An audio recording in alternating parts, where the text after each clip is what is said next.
Wandering Oisin went to the wild hills, along dark glens, past lonely lochs, up mountain streams of rushing water, to the high cliffs and crags, and there in a high valley he chanced upon a cave. This moss-decked entrance dripped melodious water.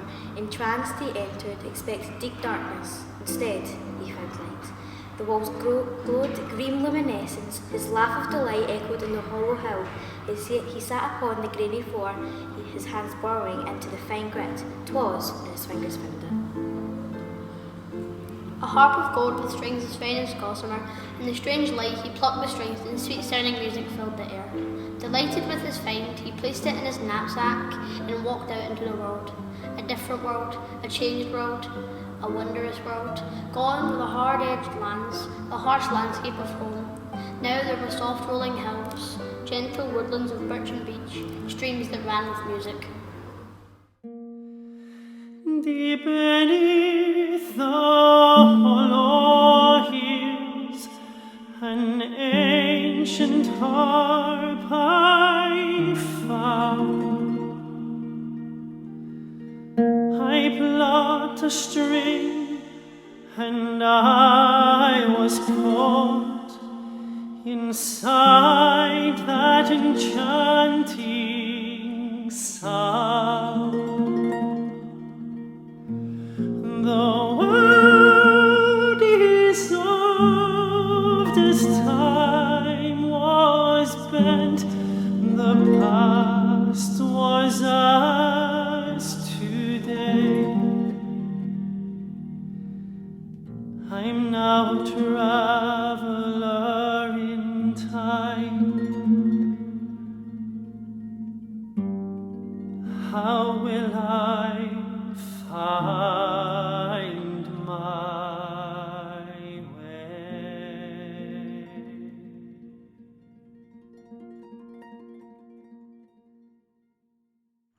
Oisin walked in a half-daze through the soft woodland until he came upon a host of brightly dressed people dancing a cotillion.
aside as he approached, applauding his presence. He looked at them in puzzlement until the most beautiful girl he had ever seen came forward. He looked at the girl caught in enchantment.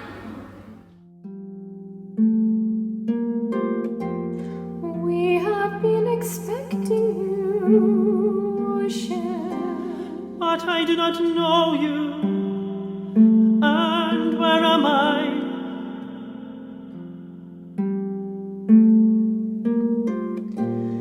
These are the eyes of the blessed, and we are the she whom you call the fairy folk or elves. But why were you expecting me? We have expected you for 1,000 years.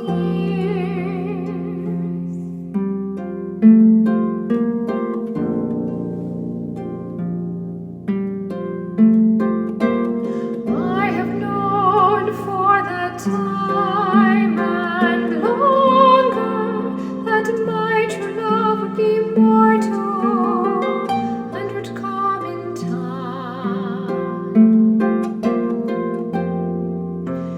Time means nothing to us. 1,000 years can be a day, 1,000 years. The harp was placed here where you found it 1,000 years ago. It was made by a master artisan from impossible things. It was under an enchantment that only he who could rightfully play it would find it. But have no fear, the harp brought you here, and it can take you back should you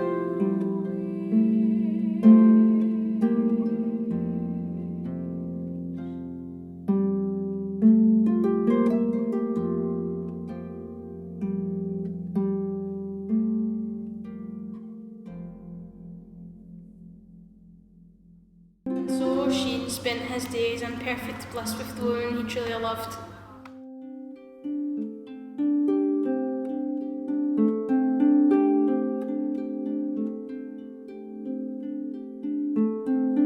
Dearest Oisin, sweetest Oisin, darling Oisin, we are both bound, me to thee to me, us to each other, eye to eye, heart to heart, mind to mind.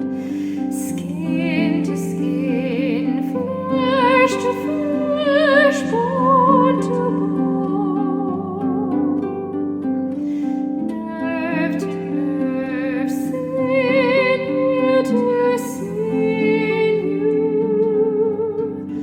vein to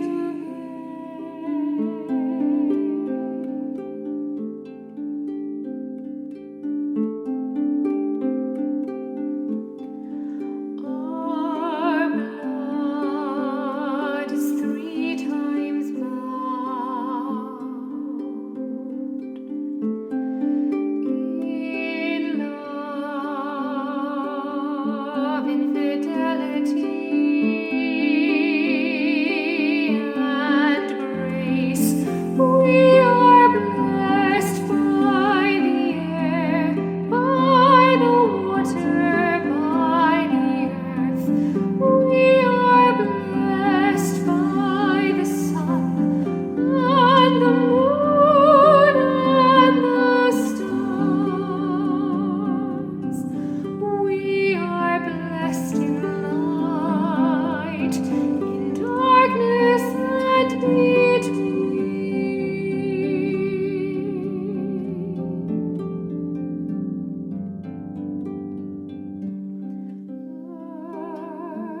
is the song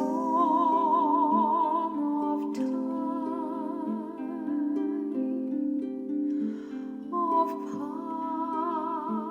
past, present, and future. Ours is the song of eternity, of creation.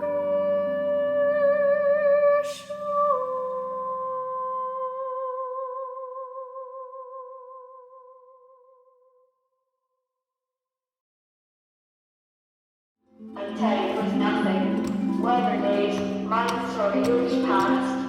Oh, she had no idea.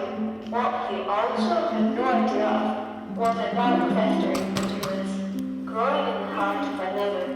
I was sure that in time she would come to me, but since she met the stranger, it's not me she loves but he. My broken heart it darkens, my soul seeks sweet revenge. So I'll take his heart, and I'll cut the strings, so it can never mend. I'll drive apart the lovers, and gain my need so fair. I'll show him all the pain of loss, the thing I have to bear. And so Theodoric stole into the lover's bower, with his elf-forged blade cut asunder its strings. The harp seemed to scream with intolerable agony, its brightness tarnished. When Oisin discovered this crime, he was distraught, for though he was profoundly in love with Niamh, in his deep heart he longed to see his home.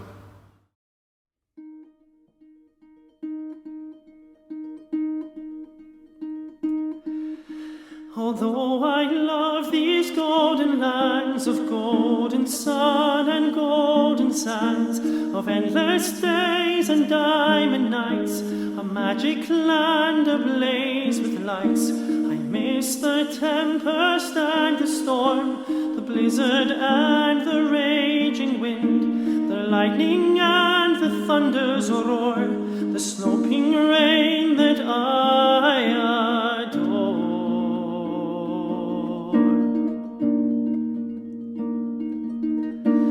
Chilling cold white winter suns, the gentle snowdrop when she comes, the primrose and the daffodil, the curlew calling on the hill.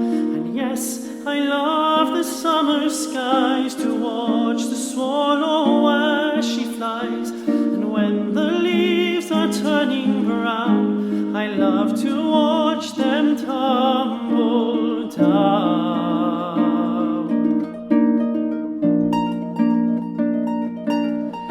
To see the mountain heather bloom, the heady scents of gorse and broom, but the time I love the best is when the world is at her rest. The biting chill of hoary frost is the time that I love the most, when families gather round the flame and lights light up the window pane, when everyone is good of cheer because beloved ones are near. Although this earth I love to roam, the most beloved place is home. The most beloved place is home.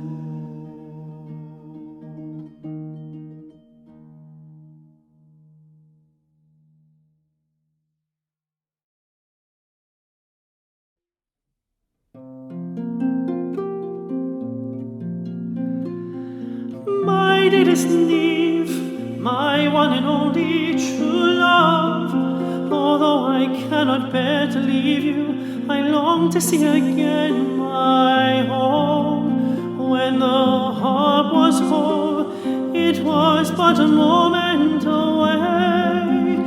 Now the tie is severed, I feel an unbearable longing to see the hills of home.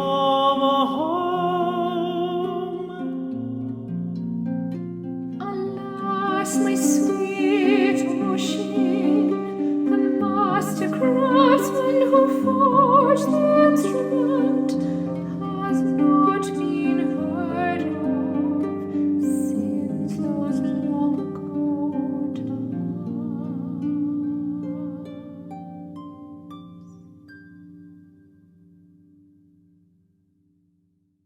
did Oisin set out on a quest to find the harp maker.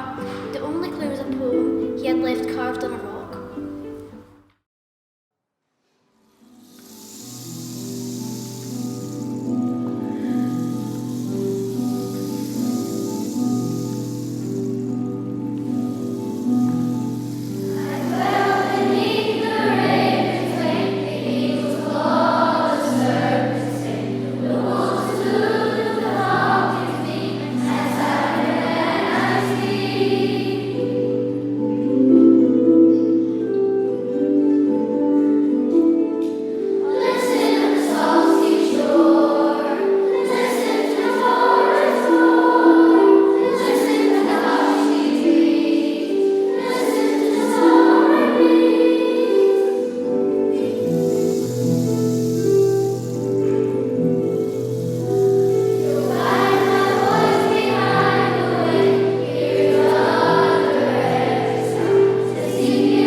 So Oisin went to the shore and listened, then to the river and then the forest. All he heard was the same hushing noises. He went again and again until he realised that behind the noise was a deep silence. The poet's mind, then the words came. They formed a vision, a mouth, a cave. Then he saw Venus, the evening star, the farthest star, below it a mountain. Oisin and Niamh travelled to the mountain, and there, on its high slopes, a cave as he had seen in his vision. The entrance was wrought with intricate metalwork of birds and beasts, and from the inside the sound of a hammer beating on an anvil. They entered into the great open space which glowed red from the flame of the forge. At the anvil, an almost dwarf-like man worked on the blade of an ornate sword. I was expecting you. What is unmade cannot be remade, however, I can make strings anew. Not as before, but of what is now, three seemingly impossible things. I will need a bolt of lightning, colours from the rainbow, and dragon's fire. Although she knew that by helping Oisin, she might never see him again, she took him to her house, and from a great chest, she took out a pure white cloak, a sword, and a wooden staff. When a thunderstorm came, she set her sword atop a hill, and as heavens were rent, a bolt of lightning struck the sword. When the rain had passed, a rainbow formed. She cast her cloak in the sky, and as it fell, it gathered up the colours. Next, she took him to a deep dark valley, where lived a dragon. She threw insults at it. Come out here, you ugly beast! Your face is ugly, your breath, it stinks! Until it roared fury, which is a great rush of fire, Niamh nimbly stepped the corn for creation. At the same time, she shoved the wooden staff into its very mist. It burst into flames. She now had the last seemingly impossible thing. With a multicoloured cloak, the lightning sword, and the fiery brand, they returned to Govnew. First, he took 4 long strands of hair from Niamh's head and 4 strands from Oisin's, binding them into 4 pairs. He then unwound the wire that bound the handle of the sword and cut it into 4 lengths. He bound the hair and the fibre to the wire and began chanting in a strange tongue. I now unite these strands of hair with lightning and thunder, that nothing in the realms of time will ever break asunder. The smith drew out 4 threads of fibre from the rainbow's core. Tie them with the rainbow's light, children of the sun, a bond to last eternally that cannot be undone. In dragon's fire I purify these strange and wonderful strings, that now this ancient sacred harp may lift its voice and sing. Each burned with white fruit until the harp was bathed in dazzling flame. Alas, the harp may only allow itself to be played just once. It will take you home, Oisin, but may never return. What am I to do, Niamh? You are the love of my heart, but I cannot abandon my mother and father.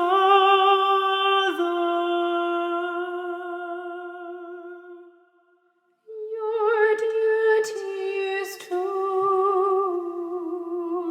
your mother and father.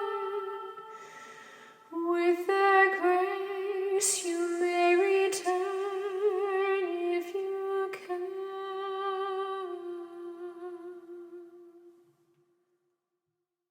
After thanking Goibniu, both returned to the cave where Oisin had first arrived. After a long embrace, he plucked the strings and played his love. As he did, Niamh started to fade away. Back in his own time, he returned to his home and to his family, but he could not settle. Always the ache of loss overpowered him. At last, with his parents' good wishes, he returned to the cave. As he entered, all was darkness. Gone was the enchanting glow. He sat down in the darkness. He could feel the ornately carved wood of the harp. With his fingers he found the strings and laid his palm against them. The faintest auroras played around the instrument. 1,000 years away, Niamh sat in a cave, weeping gently.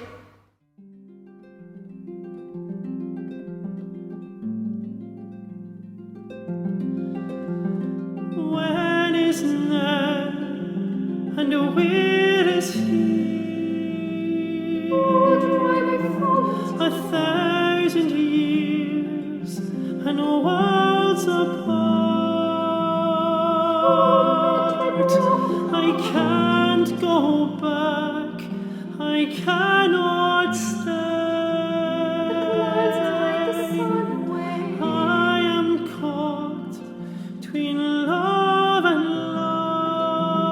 My fate is in the stars.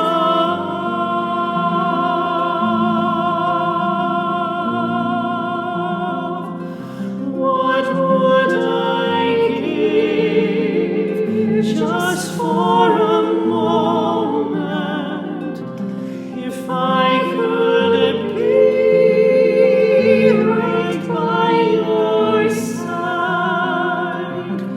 But such thoughts are merely wasted,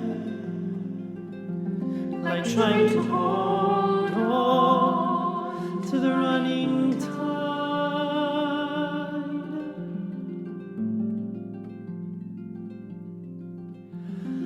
I'm adrift upon an ocean, a shadow in the black of night, like a fire in other I have lost my shining light.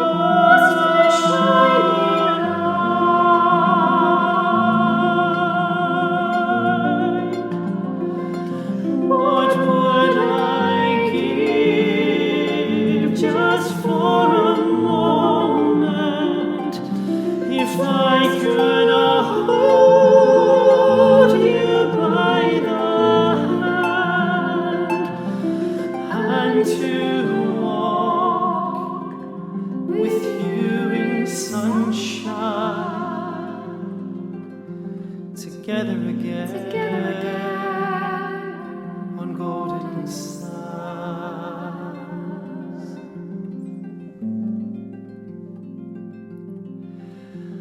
1,000 years and worlds apart.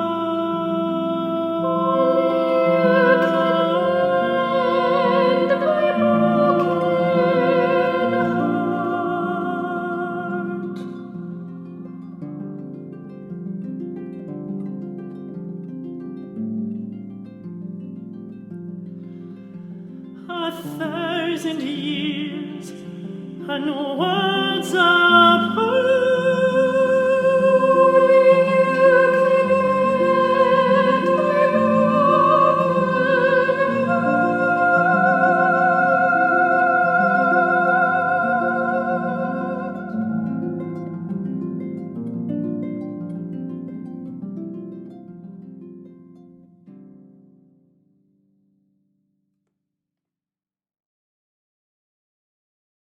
Oisin plucked the strings, but no sound comes from the harp. His head fell forward.